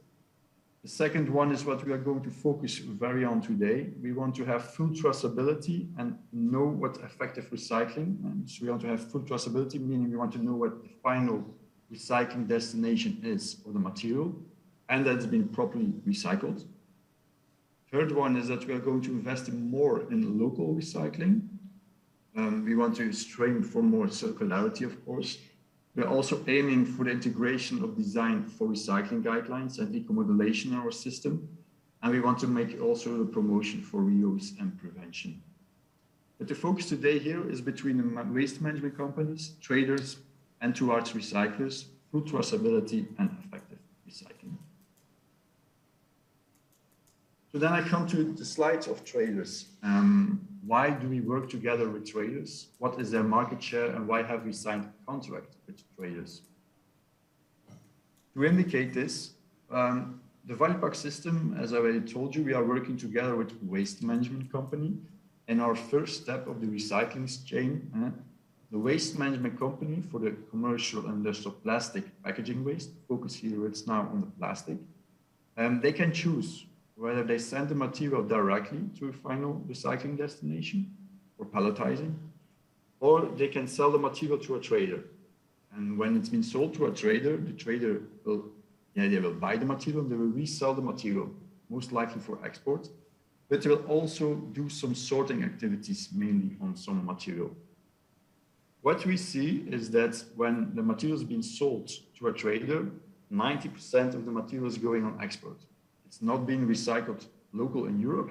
It goes to countries like Turkey, Asia, like Vietnam, Indonesia, and Malaysia. That's a lot of volumes, of course. And when we look at the whole market within Belgium, we have 57.6 kilotons of industrial, commercial, and industrial plastic waste. In the first step of the recycling chain, as already mentioned in the slide before, the waste management company can choose where they will sell their material to. 28% or 16 kilotons of that material is being sent directly to a final recycling destination. 38 kilotons of 65% has been sold to a trader, and 6% has been sold to another waste management company within our figure. So there we can make a reclassification, and the final set of the first step of the recycling chain, phase 1, we call that, we see that 30% of the material has been sent directly to a final recycling destination, and that 70% has been sold to a trading.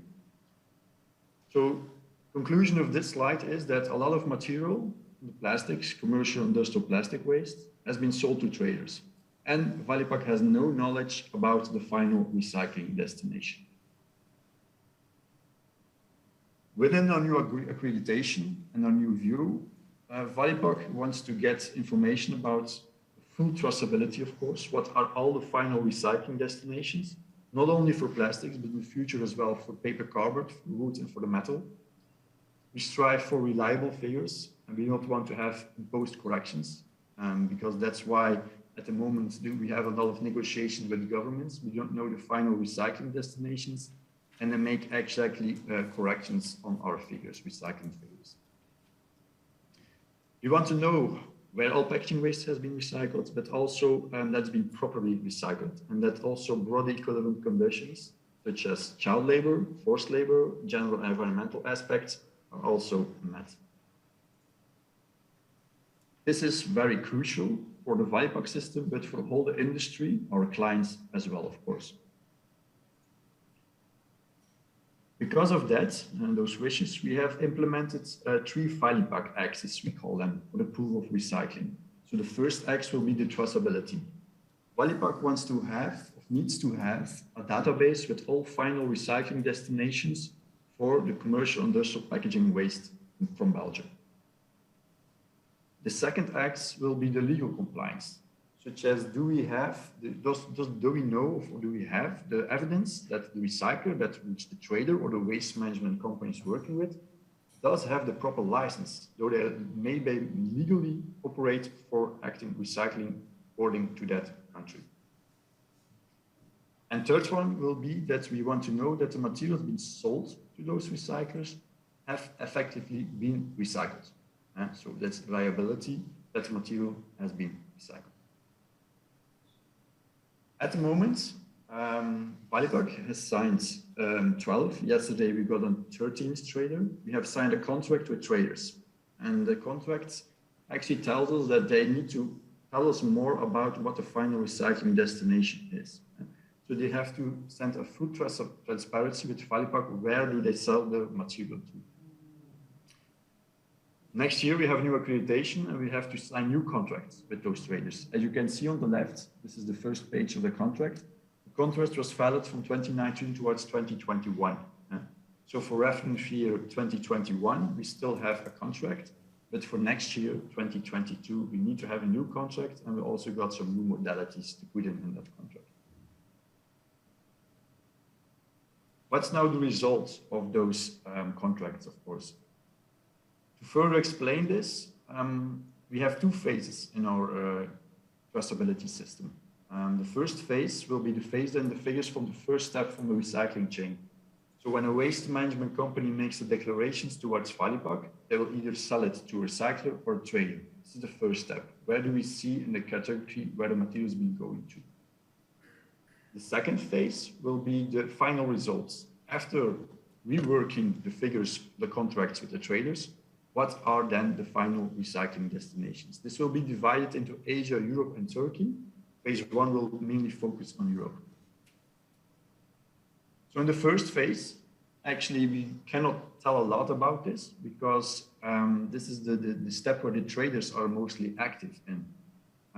We see that 94% of the material being sold within Belgium, and that 51% being sold within Europe, most likely the Netherlands. And that there was a small tonnage from a waste management company who directly sends material to Turkey. So this was very equal.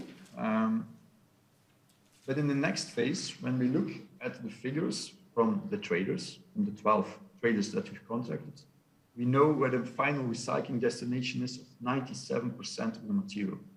So as already mentioned, in Belgium, we've got 57.6 kilotons of industrial, commercial, and industrial plastic packaging waste put on the market.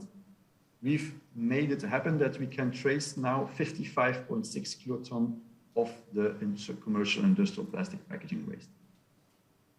What we see is that 39% of that volume has been recycled within Europe. This is 22 kilotons. That 37% has been recycled within Asia, 20 kilotons, in most likely countries like already mentioned, Vietnam, Indonesia, and Malaysia. And at 24%, and that's high volume, has been just recycled and sent for recycling towards Turkey, 13 kilotons. Turkey is only one country. This is a big volume, a big market, big coming up market after the closure of China, of course. In the column here you see as well, traceability 97%. Last year, we also got some contract with traders, but we improved. We got new contracts with traders.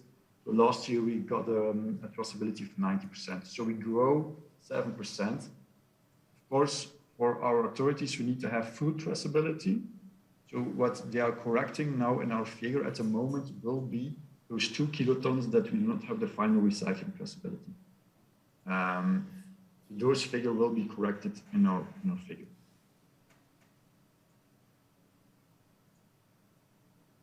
So we received, of course, this information from those traders. And to verify those figures, we have to also perform an audit at those traders.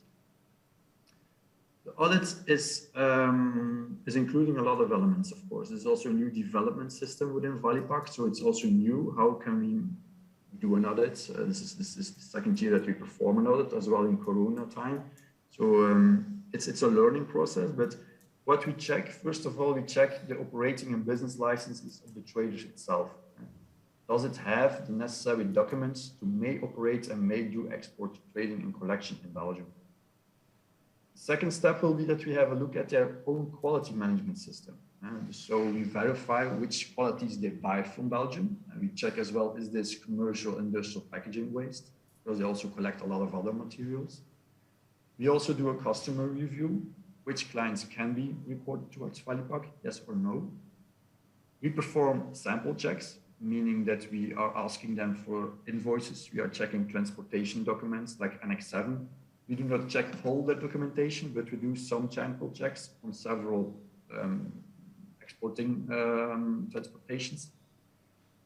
We do a mass balance calculation because when a trader buys material, he will not buy only material from Belgium. He will also buy material, for example, from Iceland, but also from maybe the Netherlands, from Germany, from France. So when we look at their figures, we see that there's a bigger volume going out than we have in our figures sometimes. So that's why we are performing in our data set mass balance calculation based on the qualities. There are also some traders who are doing sorting activities, meaning that when material enters the trader site, they will do some quality checks, of course, but the materials will be resorted and to make some other qualities to keep the material most likely in Europe or to improve the value of that material, of course. This is also a very important thing that we have seen in the data set, that we have to make adjustments in our data set as well. What we also check is that we ask each trader to give us the proper license of the recycler for each country that they are working with. So for example, if they are working with a recycler in Turkey, then we ask that trader to give us license, the Chevrier Lig Belghesi, of that country, in this case, Turkey. There's of course a lot of new stuff and new things to learn. And that's why we also are now in the possession of country profiles. Country profiles, this is a profile of a country that we know, okay, this is the competent authority for who does the control of the material, the import of the material, the recycling of the material. We also know what the required licenses are for each country that we see in the data set. And a lot of other stuff like which materials can be imported, what are the registrations toward local authorities, what are the broad equivalent conditions for that country. Those are all implemented in those country profiles and are of course a very important item for the controlling at those traders. We even do an update on this annually because of course the legislation in each country can change.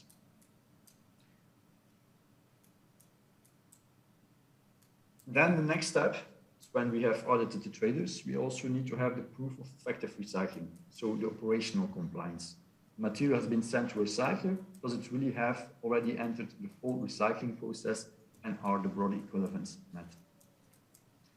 I want to give you an update on this because we have now performed some audits in export countries. We have started doing audits in Turkey and we are doing those audits together with SGS. SGS is an international, well-known inspection body. The plus of the cooperation with SGS is that they have local offices. So they are also having local auditors. So when we are working together with SGS, it will be in connection that we will be having a local auditor, a Turkish auditor, who know the language, who can travel because it is Corona. There are some restrictions as well. And he also knows the local legislation. We have performed in June 2021 already 4 audits at recyclers in Turkey. Most likely they're based in the Adana region. This is the southwest of the country. It's a really important hub for recycling plastics at the moment. And you can see here on the blue table, trader A, B, C. What we are actually asking them, this is the trader A, this is just one trader who has signed a contract with us to organize that audit together with SGS. So they need to give the credentials or the contact details from that recycler towards SGS to organize the meeting of the audit. So we're asking different traders to organize this, to also see, does the trader have the good connections to organize this thing? So this is very important for us to keep a level playing field between the traders. So we have done 4 audits. I'm going to show you later in the next slide the result of that audits and just a summary of the report.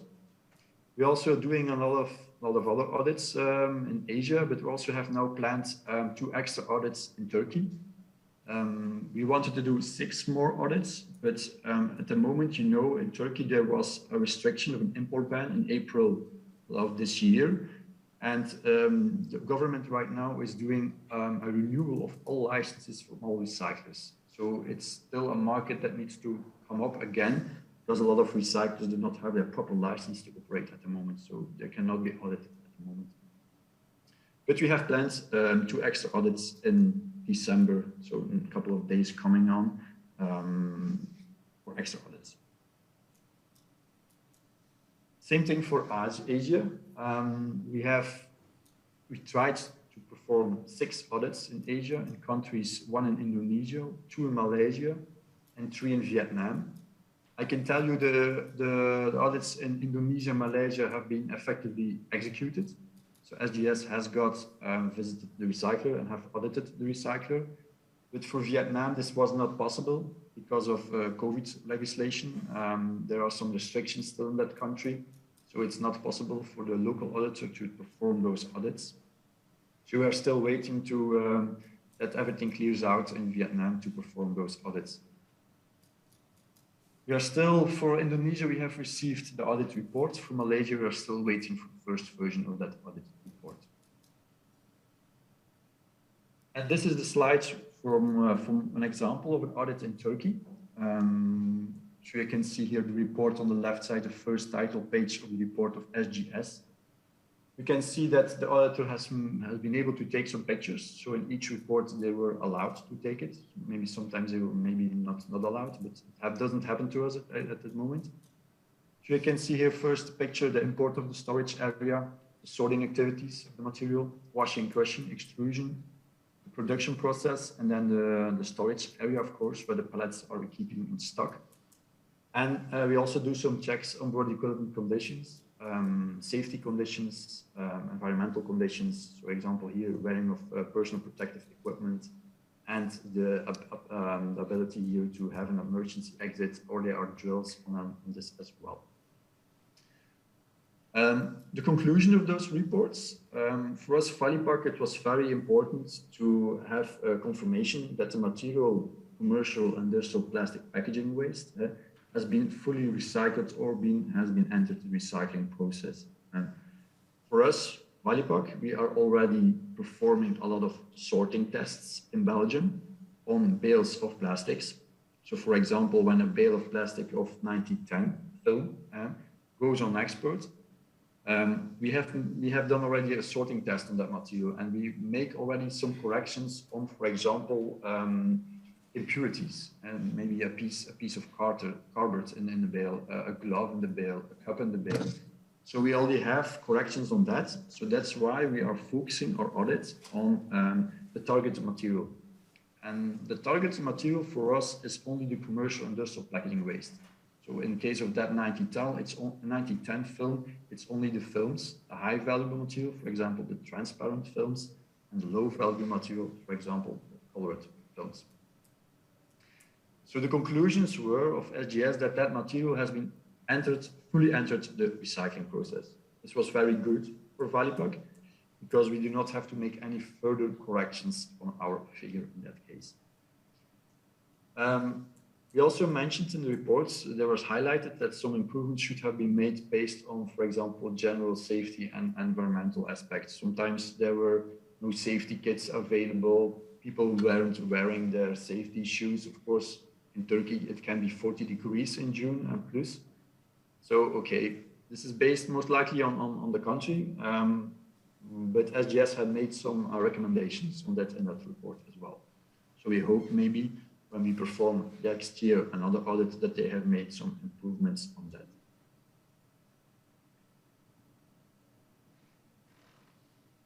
This was most likely everything about what we have established for the traceability and effective recycling of the commercial industrial plastic packaging waste from Belgium. As you can see, this is a lot of effort that we have to put in. Organizing those audits, it costs a lot of money, but it also costs a lot of time, and we have to know a lot of stuff.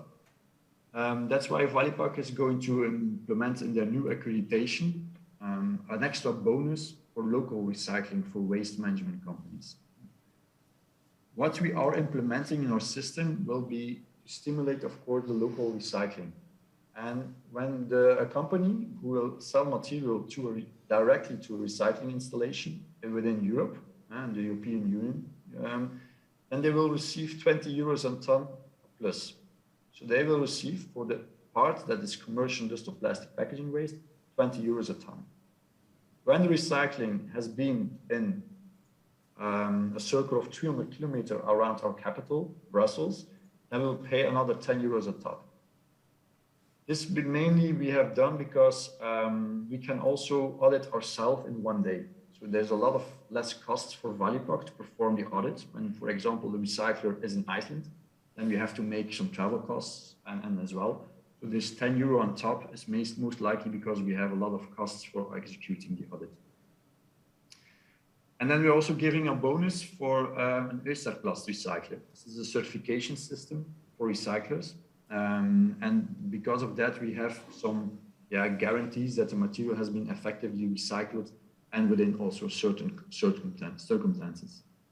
So in total, the bonus can go up to 35 euros a ton for a waste management company or a trader who decides to send the material for local recycling.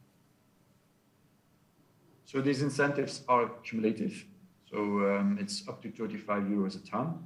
And they will start from the 1st of January 2022. So from next month. Payout will be in 2023, of course. We will pay out to the party who is the decision maker in this. So it can either be the waste management company, or it can also be the trader who decides to sell that material locally within the European Union. We also always have the right to perform controlling on those figures. We can also perform mass balance calculations at the waste management company or the trader to indicate if the calculation is correct, yes or no. The bonus will only be there for material recycling, not for product recycling, meaning we will pay out those incentives for extrusion, pelletizing, washing and shredding, but not for reconditioning, for example, washing of drugs. And the last point I want to highlight in this presentation is that EPRO, the European Association of Plastics Recycling, we have an active group, working group Trade and Export. The members in that group at the moment are, you can see them here on the slide, Clean Farms in Canada is active, Corepla Italy, Grunpunkt Norway, Netfan, and then from the Netherlands, Repack from Ireland, and as well us, Valipak from Belgium. The main goal of this working group is to discuss the current situation for each country and also the new developments for each country. So recently I've presented it, the same slides as I presented it to you right now. That's why Olafur has told me, yes, you can do this presentation again. And we also give a lot of other updates on legislation. Updates on legislation, we've got, for example, the waste shipment regulation. There's a new waste shipment regulation already in place, but there's also got a new proposal being made by the European Union, and we are going to discuss that within our working group on the 15th December 2022. This is next week. Also, topics that we discuss within those working group are, for example, the future role of the trader, and what will be the future role of this trader. In our opinion, I think a trader will most likely also be active maybe in improving the quality of the material and recycling in Europe. We see a lot of traders right now looking for cooperation or investing as well in new recycling capacity in Europe. And this is a change for the traders. They are still exporting a lot of material. Export is still very important, but I believe in the future that the commercial, also all the plastics maybe, will be recycled within Europe. So I come to the last slide right now of the presentation. I think I checked and I have now 22 minutes in speaking, I believe. So the conclusions will be that at the moment we have a contract with 13 traders, not 12 traders. That we have at the moment a traceability of 97% of the industrial plastic packaging waste, which is also very unique within Europe. You know this. We are striving for 100% traceability next year. We are performing audits at those traders. We are checking licenses of the recycling facilities that they are working with. We call this legal compliance. And then we have the operational compliance, the proof of recycling. So we are performing audits in Turkey and Asia, and we will still keep up those audits, and we will have to do more audits in the future to give our government the necessary documentation and information that the material has been effectively sent for recycling. And last one, more recycling in Europe. We are going to give specific incentives to waste management companies or traders, the bonus for local recycling. So this was a presentation. If you got some questions, I think maybe there will be now some Q&A, I believe. Thank you very much, Mr. Pollard. It was very informative and inspiring, your talk, and we are really pleased that you are sharing your experience and knowledge in this field. And I'm sure we have some questions here, so who want to start to ask?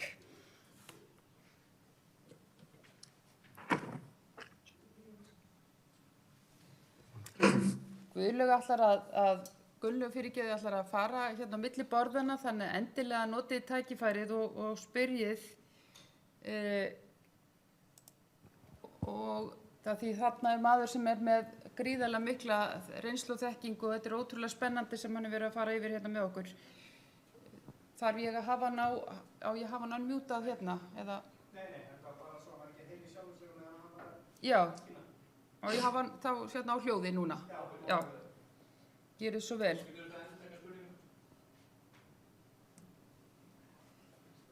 Já. Þannig hver ætlar að ríða vaðið?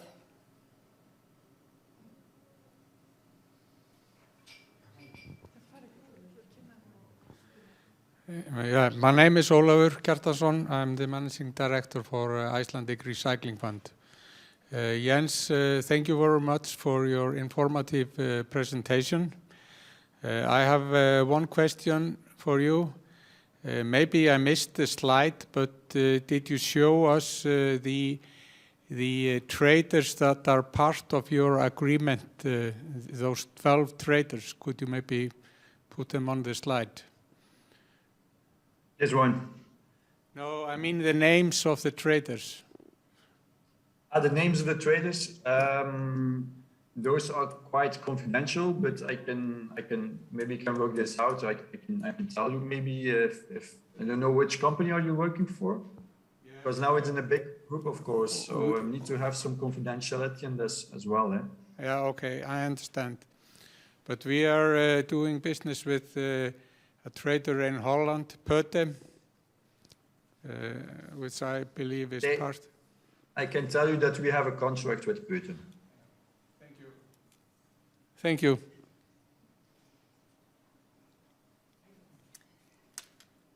Do we have some other questions?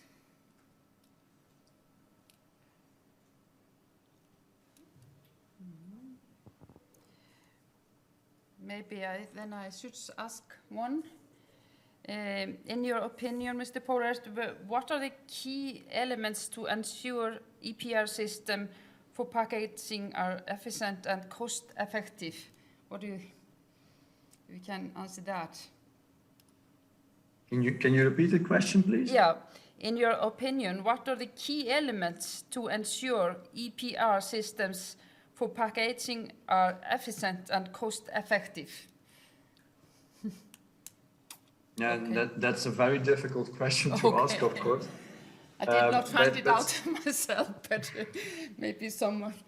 Each country has their own regulation, and as you can see in Belgium, even for the commercial and household packaging waste, there's a difference. So for the household packaging waste, you have FOSPlus in Belgium, and they are owner of the material. And so they can decide for them as well where the material has been sold for recycling, and they can even invest in recycling factories, or they can make their own corporations. Our system, we guarantee the free market base. So what we try to do is we try to stimulate the market for more local recycling. We are giving a lot of financial incentive for the selective collection of packaging, plastic packaging waste, etc. But now we're also going to try to give a boost for local recycling. Thank you very much. One question more here. Persona, okay. Thank you very much for your presentation. You talked about the incentives for enhancing or increasing recycling in the European Union. Is that something that is going to increase, or you showed us some of the fees that you are using for incentives, but is that something that's going to increase, or how will this kind of develop in the near future? This is the first time that we are going to implement this in our system. At the moment, we have the amount is 35 euros a ton. This will be stable for several years, but it's not the purpose of Valipak to pay, for example, 100 euros a ton. That will never be the case, I believe. So we're not going to look to a sort of PRN system. But we hope that we can, with this financial bonus, we can stimulate certain companies to invest in extra capacity within Europe. And we think as well that the European legislation will help as well in the near future.